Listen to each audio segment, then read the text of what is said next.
Hai anak-anak, apa kabar? Selamat datang kembali di pelajaran Bahasa Indonesia dan mari kita lanjutkan pelajaran kita. Yuk, kali ini kita belajar tentang menganalisa isi, struktur, dan kaidah kebahasaan ceramah. Tujuan pembelajarannya agar anak-anak dapat menganalisa isi, struktur, dan kaidah kebahasaan ceramah. Saatnya kita mulai pelajaran kita kali ini. Ceramah merupakan sebuah tindakan membagikan informasi yang memerlukan beberapa langkah yang tepat untuk dapat mempersiapkannya. Ceramah juga memiliki banyak bagian-bagian yang penting yang harus diperhatikan. Langkah-langkah tersebut dapat disesuaikan dengan pendengar yang akan menghadiri penyampaian ceramah tersebut. Ceramah berisikan tentang pemberitahuan atau penyampaian informasi yang bertujuan untuk memberikan nasihat atau petunjuk-petunjuk kepada pendengar. Penceramah umumnya merupakan orang-orang yang sudah mampu menguasai bidang informasi yang akan disampaikan. Karena ceramah ditujukan untuk didengarkan oleh halayak umum, dengan medianya dapat dilakukan langsung di tempat yang luas. Contohnya, ceramah di kelas atau aula bisa juga melalui sarana komunikasi seperti radio, televisi, internet, dan lain sebagainya. Mari kita perhatikan terlebih dahulu perbedaan antara ceramah, pidato, dan khotbah. Untuk pidato merupakan pembicaraan di depan umum yang cenderung bersifat persuasif, yaitu mengajak pendengar mengubah persepsi, sikap, atau tindakannya. Pidato juga sering dipakai untuk menumbuhkan motivasi dan mendapat dukungan dari pendengar.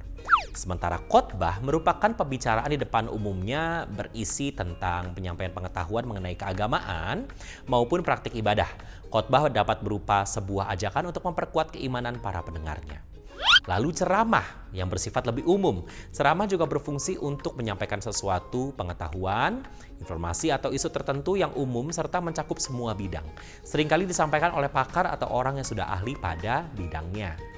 Ada beberapa jenis-jenis ceramah. Yang pertama, ceramah informasi, yaitu ceramah yang bertujuan untuk menyampaikan berita atau informasi yang penting kepada para pendengarnya.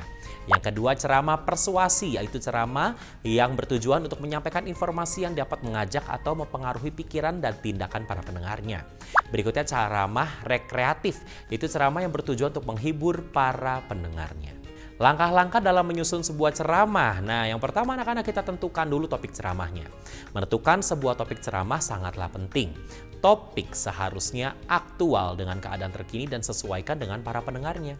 Yang kedua, tentukan juga tujuan untuk memberikan informasi dalam ceramah. Pada umumnya kan ceramah bertujuan untuk menghimbau, menyampaikan informasi, dan juga memberikan arahan ataupun perintah. Lalu kumpulkan bahan ceramah. Bahan ceramah sudah seharusnya dikumpulkan sebelum proses menyusun kata-kata dimulai. Bahan-bahan untuk ceramah dapat berupa riset, buku, surat kabar, web, dan lain sebagainya. Lalu berikutnya penyusunan kerangka ceramah. Dari bahan-bahan yang sudah terkumpul, kerangka ceramah sudah bisa mulai harus disusun. Berikutnya anak-anak kita belajar kerangka dalam ceramah. Dan berikut ini adalah contoh susunan kerangka dalam ceramah. Yang pertama, salam. Yang kedua, mengenalkan topik. Yang ketiga, isi dari ceramah. Yang keempat, simpulan. Dan yang terakhir adalah saran atau ajakan. Perhatikan struktur dari ceramah berikut ini. Yang pertama, strukturnya dimulai dari salam pembuka yang digunakan untuk menyapa para pendengar. Penceramah yang baik harus dapat menarik perhatian para pendengarnya. Kedua, pembuka. Pada bagian ini berisi tentang pengenalan isu berupa deskripsi atau pendahuluan terkait topik yang akan dibahas oleh penceramah. Ketiga, isi, yaitu berupa sebuah rangkaian argumen pendapat disertai fakta-fakta yang menjelaskan isu-isu tertentu. Keempat, penutup, yaitu bagian yang berupa penegasan kembali atas pernyataan-pernyataan sebelumnya atau kesimpulan serta saran jika memang diperlukan. Lalu salam penutup, yaitu setara dengan salam pembuka yang berarti mengakhiri pembicaraan dengan kata penutup. Sekarang mari simak baik-baik contoh susunan kerangka berikut ini. Yang pertama, salam. Selamat pagi, assalamualaikum, salam sejahtera kepada semua murid didik yang kami sayangi. Lalu mengenalkan topik. Pada kesempatan ini Bapak Guru akan berbicara tentang belajar menghargai perbedaan di lingkungan kita. Lalu isi ceramah. Tuhan menciptakan semua makhluknya di muka bumi ini dengan berbagai macam perbedaan dan keberagaman. Di dalam lingkungan kita sekitarnya, kita banyak menemukan perbedaan. Kita harus menerima bahwa manusia adalah ciptaan Tuhan. Berikutnya kesimpulan. Perbedaan merupakan hal yang indah. Lalu saran atau ajakan, marilah kita belajar untuk bisa saling menghargai. Sekarang mari kita simak baik-baik contoh teks ceramah berikut ini. Selamat pagi, Assalamualaikum warahmatullahi wabarakatuh.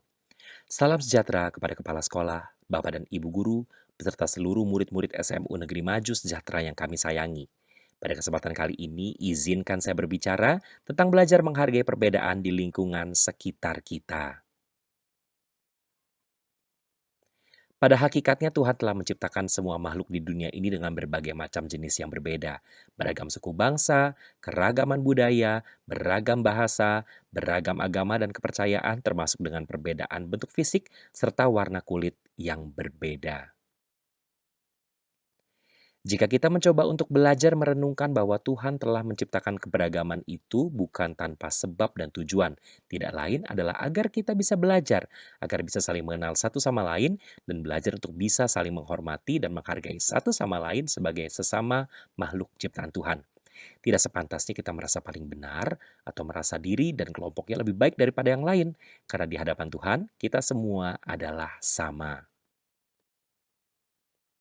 Dalam kehidupan kita sehari-hari, baik di lingkungan tempat kita tinggal, di lingkungan sekolah, maupun di lingkungan tempat kita bergaul, seringkali kita melihat berbagai macam perbedaan. Hal kecil saja dalam segi perbedaan pendapat atau pandangan dengan orang tua kita, maupun dengan saudara kita di rumah, ataupun dengan teman kita di lingkungan sekolah, sudah sangat sering kita jumpai dalam keseharian. Sudah sepatutnya kita harus belajar untuk bisa menghargai dan menghormati pendapat atau pandangan orang lain, terutama orang tua kita, tanpa bersikap merendahkan, tanpa harus bersikap merasa pendapat atau pandangan kita lebih benar dari orang lain. Apalagi merasa jengkel, kesal, dan marah jika pendapat atau pandangan kita berbeda. Sikap negatif tersebut sudah sepatutnya kita harus bisa belajar untuk menghindarinya, agar lebih tercipta suasana lingkungan yang penuh kedamaian. Tuhan telah menciptakan bentuk fisik kita sangat sempurna di mata Tuhan. Oleh karena itu, ketika kita melihat kekurangan dari bentuk fisik orang lain yang berbeda, kita tidak perlu mencaci ataupun mencibir, apalagi menghina bentuk fisik orang lain. Karena itu sama artinya kita telah menghina Tuhan yang menciptakan kita semua. Lain halnya jika memiliki kekurangan dalam bentuk fisik, tidak boleh merasa minder atau rendah diri. Karena di mata Tuhan, semua sama sempurna. Hal ini agar kita juga senantiasa belajar tetap bersyukur kepada Tuhan dan menjadikan kekurangan yang ada menjadi sebuah kelebihan yang bisa dimanfaatkan dengan baik. Perbedaan itu sesuatu yang sangatlah indah, di mana kita bisa saling mengenal satu sama lain.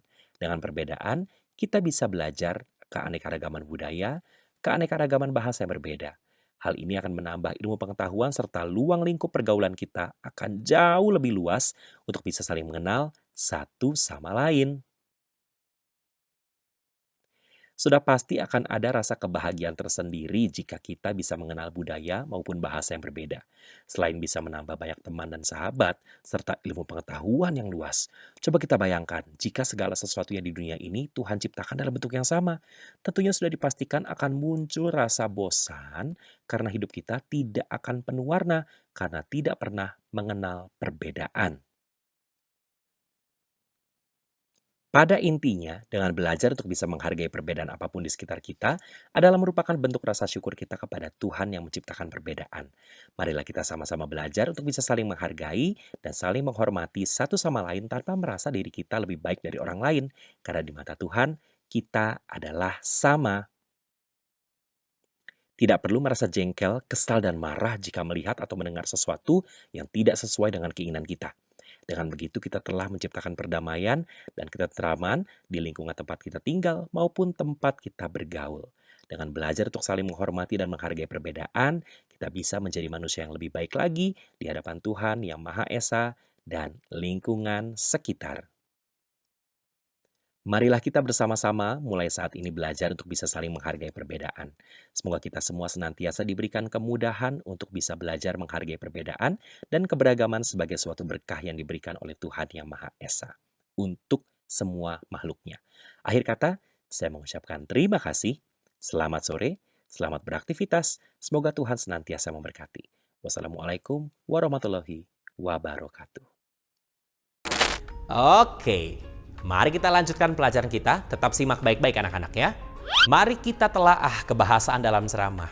Kalimat persuasi merupakan kalimat yang berisi ajakan, bujukan, anjuran, dan imbauan. Oleh karena itu, belajarlah dengan rajin agar kesuksesan mudah diraih. Oleh sebab itu, waspadalah setiap menggunakan kartu kredit dalam transaksi online. Ada beberapa kaidah kebahasaan yang umumnya digunakan dalam menyusun ceramah, yaitu yang pertama, penggunaan kata yang menunjukkan hubungan temporal, misalnya sebelum itu, kemudian, pada akhirnya, sebaliknya, berbeda halnya. Namun, seperti itu kata-katanya anak-anak ya. Lalu yang berikutnya yang kedua, menggunakan kata sapaan, contohnya selamat pagi, siang, sore, dan lain sebagainya. Lalu berikutnya menggunakan kata ganti orang pertama tunggal dan kata ganti orang kedua jamak sebagai sapaan. Misalnya kata ganti pertama yaitu saya, aku, kami. Contoh kata ganti orang kedua jamak. Anak-anak, hadirin, bapak-bapak, ibu-ibu, saudara-saudara, dan lainnya. Lalu menggunakan kata yang menunjukkan sebab akibat ataupun argumentasi. Misalnya, dengan demikian, akibatnya, oleh karena itu, maka, dan lain sebagainya. Lalu lebih sering menggunakan kata kerja mental seperti misalnya memprihatinkan, memperkirakan, berpendapat, diharapkan, dan lain-lain.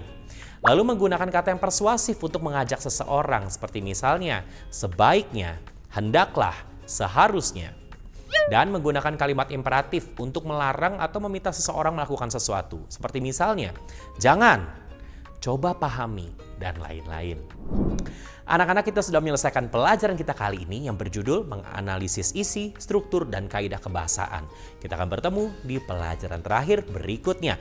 Namun jangan lupa kerjakan dulu latihan yang ada dalam buku kegiatanmu ya.